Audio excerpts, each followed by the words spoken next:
We have the equation 4x minus 6y equals 12, and we're asked to find the slope, the y-intercept, and the x-intercept. Well, we know that the x-intercept occurs when y is 0, the y-intercept occurs when x is 0, and we, of course, know that to find the slope, we could solve this equation for y, put it into the slope-intercept form, and just read off the slope. So, I'm going to start by finding the intercepts. I'm going to go in reverse order of these three quantities. X-intercept. X-intercept occurs when y is 0. So, solve the equation. Well, we plug in y equals 0 and see what we get for x. That's very easily done. 4x minus 6 times 0 equals 12, and I won't read the rest of it to you.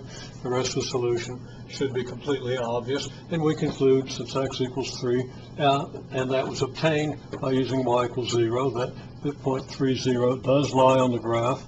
And, of course, if it does, that is the y-intercept. Similarly, we find the y-intercept by letting x equals 0. So we plug in 0 for x. Get 4 times 0 minus 6y equals 12. Solve that, and in a very, very straightforward manner, we get y equals negative 2. And we conclude then that the point 0, negative 2 is on the graph, and 0, negative 2 is on the y-axis, so it is the y-intercept. What's the slope? A couple of ways we could get the slope. I mentioned we could solve the equation and put it in slope-intercept form, and I've done that here, and it's very obvious that we get a slope of 2/3. But another thing we could do is we could just use the x and the y-intercepts. The rise from the x-intercept to the y-intercept would be, well, actually, let's go from the y-intercept to the x-intercept, because that's going to be in the positive x direction, and it's going to give us a positive rise. From the y-intercept to the x-intercept, our x changes from 0 to 3, that's a change of 3, so we have a run of 3. Y changes from negative 2 to 0, so we're going to have a rise of 2. And that gives us a slope of 2/3. If we solve the equation for y, again, solution is very straightforward. Subtract 4x from both sides, divide through by negative 6. We get x equals 2/3, y equals 2/3 x minus 2. We have a slope of 2/3. We have a y-intercept of negative 2. The slope agrees with the slope that we saw here.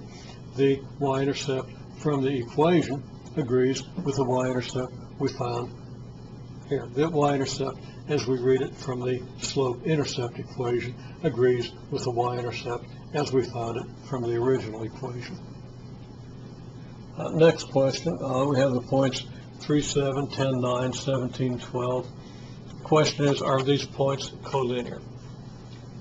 Now, collinear means that they all lie, all lie on the same straight line, same linear graph. The two L's make it look like something else. If it was just co-linear, then it would make a little more sense when we look at it. Although now once we know what it's saying, collinear is all right. Okay, well, the slopes, slope from here to here, 9 minus 7 over 10 minus 3 is 2/7. Slope from 3, 7 to 17, 12 is 12 minus 7 over 17 minus 3. 12 minus 7 divided by 17 minus 3, 5/14. Well, 5/14 is different than 2/7. Okay, and we can prove that by either saying, well, what in the world did I write there? Okay, yeah, that's a not equal sign. 2/7 equals 4/14. So this is 4/14. That's not equal. It's a not equal sign, not very well written. I couldn't recognize it. Not equal, though, to 5/14. Okay, so this equals this, which is not equal to this. It's unnecessary then to check the slope between the second and third points, but I checked it anyway. 12 minus 9 divided by 17 minus 10 is 2/7. So the slope is 2/7. And now over here it might be a little confusing what I've written.